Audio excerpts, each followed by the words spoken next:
So, our topic today, and part of this whole process, is stepping back. And the topic around that is perfect around what we're trying to do is connected to motivation. And there's a lot more that goes into that. And I mean, motivation has become a weird topic because there are a lot of motivational speakers. But what are they? And the funny thing is that we don't actually get motivated by somebody else because motivation is an internal process. But what, if you really pay attention, what these so-called motivational speakers do is they get you to think about what matters to you, what connects with you. And they do it at a surface and they do enough of a spark for you to feel motivated in that moment. But this whole week is going to be in our community, it's going to be around motivation. We're going to go much deeper around, well, what is it that keeps us, sparks that motivation? What is it that sustains that motivation? What is it that amplifies it long term? How can we be more focused on truly what matters to us? And there's some key areas we're going to go through today. And on our group coaching session on Thursday, we're going to go much deeper into many of these areas in relation to your own life. So the first one I would say is, and like I said, part of this is stepping back from the day-to-day operations, jumping from one meeting to the next meeting. And that requires you to kind of assess, what are your values and what do you associate with your purpose in life? And it sounds like a high level big question. It's supposed to be that, because when we understand what our values are, for example, when we hire somebody, our values need to align. If we have a certain type of work ethic, we want to see that kind of, or a version of that work ethic with those around us, and whether those are our employees, our team members. Hey, are we operating at a similar standard of work ethic? Are we supportive of each other? Are we compassionate? Are we accountable? Whatever that looks like, that's an important piece. What else are our values in our day-to-day life, but also long term? When you're thinking about your purpose and values, what really matters to you? Is it just a business or is it family as well? And if it's family and business, then how does this business or these businesses or these systems that you're creating supporting you on both sides?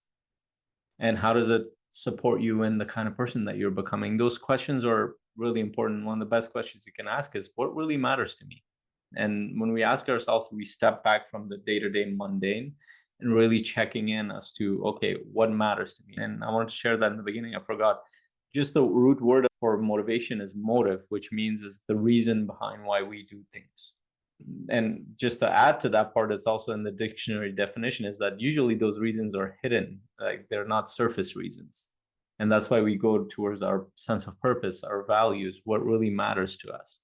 And then that's what takes us to the next step. And this, very few, I would say, entrepreneurs or business owners or people in general do this, but being crystal clear on your vision and goals becomes very important, because as you're clear on the bigger picture, on the vision helps you connect with who you're becoming in the process, helps you connect with what you're creating. It helps you connect with the why behind all of it, which also connects with the values and purpose, because you tend to see your values and purpose in that piece. And as you get clear about that bigger picture, start to see, okay, how am I structuring my day-to-day that helps me create that vision? And what are the specific goals that are moving me forward toward it? And if those goals are clear and you're not waking up pretty much every morning, oh, what am I doing today? Or you're not just living day by day or week by week, there's a long-term strategic process system, but also you know what you're doing generally. And usually what that does is it sifts out things that you don't need to be doing. So whether, even if those are positive things like opportunities, a lot of times we think opportunities are great. It's great when you don't have opportunities, but when you have a lot of opportunities, it becomes very negative, because now it's like, oh my God, there are too many opportunities. Which one am I going to do first? And most high performers, they tend to have too many opportunities and they don't know what to prioritize. So they go from one shiny object to the next one, and none of them get moved forward. None of them get the needle moved forward. And so really thinking about this opportunity that's coming up, is this aligned with my long-term vision? Is this aligned with my goals strategically? Does this apply for this month, this quarter? And you're talking about the quarterly planning you're going to do. Does it feel aligned with that? It's a good idea, but can we take care of this later? And that makes a huge difference, because that's the difference between being reactive versus intentional. And intentional means you're conscious of what you're creating consistently. And this one is a little bit, the next piece is this one, probably one of the most important components of it. And it will show up in your relationship and your business and all parts of your life, because this is the internal side of it. Is okay, you know the big picture, you know what, you're clear about your vision, you have a sense of purpose, you're clear about your values, you're clear about what you're doing on a consistent basis. Then as you're starting to do this on a consistent basis, what comes up in the middle? What is the obstacle? Usually we think obstacles are on the outside because we see challenges and problems that come up, but that's not the reality. Because I mean, we are problem solvers as human beings. Our mind is designed to look for problems to solve. The bigger the problem that we can solve, the higher the payout. Not just on the monetarily side, but on the fulfillment side, because it gives us a sense of achievement, a sense of connection, a sense of that, okay, I matter and what I'm doing matters. So as we're kind of doing that, the thing that actually comes in the middle is not those problems. It's actually our own self-talk and our own emotions. And that is a huge hindrance. So I was actually, yesterday I was talking to my wife, and we're both kind of going through this month. We're fasting the whole month, and it's also like a spiritual thing too for us. So we're working through a lot of, and if you fasted the whole day, pretty much 10, 12 hours a day, and you're going through that process, one of the first things that happens, your thoughts and your body slows down. Your body naturally slows down because you don't have a lot of energy. So you're not going quickly towards things. And that actually slows down a lot of your thoughts and emotions too. So you're able to observe them a little bit better. And it's very interesting. So a lot of our discussions these days are around, okay, what's happening, what's coming up for you. And as she was sharing some of the things, it was around our kids and how she's done a lot of work on the emotional side, and which means she has processed a lot of what has happened. And our kids are younger, and we're trying to do our best to not give them a lot of trauma and help support them in whatever we can, be a positive role model. But we know that there are a lot of things that initially, as we were going through the process, especially with our first daughter and then the second daughter, we didn't know what was going on. We were doing our best. And as we reflect back, what you realize is, okay, there were some things that didn't go ideally. But as she was sharing her thoughts around that, I could hear that she had processed the emotions, but her thoughts were more focused on what went wrong. And that's why it's on both sides. One, we need to be able to process the emotions that come up. We need to be able to regulate ourselves, whether that's frustration, anger, fear, all that stuff that comes up, because we might be very motivated. All of a sudden a thought comes up, hey, I screwed that person over, or I did something that hurt that person, or maybe I shouldn't have done that. Like even somebody, like you're letting go of a team member, that's an emotional process a lot of times originally. And we need to be able to process that and then make sense of it. And then the thought part of it is, what are the thoughts focused on? And we get a mix of those thoughts. So what do you engage with, the positive thoughts or the negative? So that's where our self-talk comes in. The more we can focus on the positive side of things and be able to regulate the emotions, the more we can move forward quickly, we can recover quickly. And even the research supports that, is that people who are the top 15% of the high performers, the thing that makes them very different is they are able to recover quickly. They're able to recover from the struggles. Like when they fall over, when they experiment, when they try, when they fail, the speed of recovery is what makes them better. And that doesn't mean that they're ignoring the emotions and thoughts. That means they're actually dealing with it head on. And they get so good at it that they're able to focus on what they are actually creating, and they're able to let go of what didn't work, whether that's on the relationship side, on the personal side, or any other part of their life, or on the business side. So a key important piece. So if you're not able to regulate emotions, you're likely reacting to what's happening, including me. If I'm not able to regulate on a day-to-day basis my emotions, by regulate, I mean when something comes up, I don't react to it. I can pause and feel it, work through it, and then, okay, what are the thoughts in relation to that? What will support this situation based on my long-term plan versus me reacting to the situation? That's a huge difference. And most people, unfortunately, they react. They don't pause. They don't take the time to step back. So it makes a huge difference in how motivated you feel consistently, because if you're not dealing with those thoughts and emotions, they actually build up over time. When they build up, they get worse and worse and worse. And we try to find outlets for it. Outlets might show up in the form of distraction, TikTok, games, alcohol, whatever you call it. Those are coping mechanisms that we all have. There are healthier ones and there are unhealthy ones. Healthier ones might be meditation. It might be a walk in nature. It might be a conversation with somebody, a positive, productive conversation. It might be journaling. However you get to process your emotions and thoughts is helpful.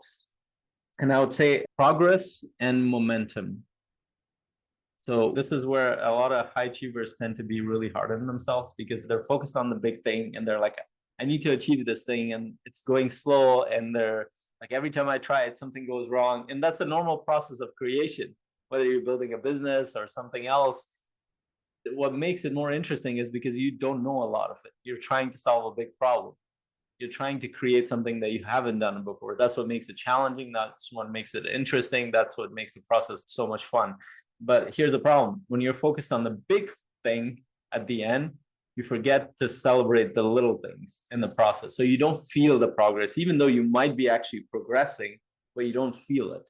And one of the best practices I know is like, whenever, even if you do a small thing, just celebrating that, taking a moment to just acknowledging that or sharing that with somebody who would celebrate that with you can make a huge difference. And then as that momentum builds up on those small things, it turns into that big thing. And usually whatever you're doing, it's those little efforts, they add up to something big. But what we fail to do is we don't acknowledge the small efforts. We don't acknowledge the effort that we put in on a consistent basis. Even at times when we're waking up, when we're not feeling it, we'll do something and we'll work through it, but we'll still be hard on ourselves. And that doesn't actually translate to something positive, because that emotionally, going back to the last one, emotionally affects you negatively, versus giving you a positive emotional boost when you celebrate something, when you acknowledge that, hey, I got this thing done that I've been trying to work on for a while. Even though I was struggling with it, I was able to move through it. So the last one, you know what? There was one more. I completely lost the sheet. That's accountability. I lost the sheet, but I remember it. So the accountability piece is really important, because as human beings, part of it is that we need to be accountable to our own self. And I think that's the best form of accountability. But the other side of it is like a group like this, people that can support you, that check in with you, that get you to see that, hey, you are making progress. So part of accountability might be somebody who can celebrate you and celebrate the little wins you might have, and even challenge you to move forward a little bit. Or when you're stuck, you can have a conversation with that, whether that's with your coach, whether that's with your peers, whether that's with your team. And also on the other side of it, you need to bring something like that with others around you. So I want to flip this around. So you're somebody who's working either with a team or a family member or a friend, or you're around other people. When you see a lack of motivation, what's happening in their life? How do you think through it? And our normal response is, oh, that person is just a bum. That person is just lazy. That's not the case. There are a lot of things going on in their mind, and that's just how people talk about these things. But think about it. Are they clear about their path forward? Are they clear about their vision? Are they clear about their purpose? Are they clear about their values? Do they know how to regulate their emotions? Do they know how to focus on the thoughts that move them forward? Do they have any kind of support group around them? And if they don't have those things in place, more than likely they're not feeling motivated. So that helps you to kind of check those boxes quickly and say, well, does this person have this? Do they need some kind of support? It might not even be you that supports them. It might be that, hey, do you have any kind of support on your day-to-day life? Are you clear about your goals? No. Okay, what are you doing to get clear about your goals? They don't. Hey, here's a book. Here's an audio tape. Go talk to this person, or go find a support group. Do you have any friends? Like, it helps us support those around us. And it's the same with our team. A lot of times our team member might not be moving forward, and our assumption might be, well, I don't have time for this stuff. But if we kind of step back and do a little bit of work, have a conversation, like, what's happening? I want to know how I can support you, because I want to be there for you as part of your team. And what does that look like? That support look like? If you can kind of go through those areas, are they clear? Do they have challenges in their relationships? Are they stuck in their emotions? Are they stuck in their thoughts? Now, it doesn't mean that you become their coach, but what it means is that you can help point them in the right direction. And sometimes, especially as your business is growing, as you're growing, it might be that you bring somebody over and support your team. Or it might be that you just point them in the right direction. That might be very helpful. And it's the same with our siblings, with our parents, with whoever, with our friends. Our tendency might be to just give them some random advice, but if we check in those areas, see, well, why is a person not motivated? And there are usually these reasons behind them. They are not clear on their goals, their vision. They're not clear on their values. They don't know how to regulate their thoughts and emotions. They don't have any kind of support group to help them in their day-to-day life. And that will, if you can do that with people around you, just as you do that with yourself, you will find that generally human beings are motivated. In fact, I would say sometimes people are a little too motivated in their life. They lose sight of what else might matter. And that could be actually dangerous too, but that's another whole other subject.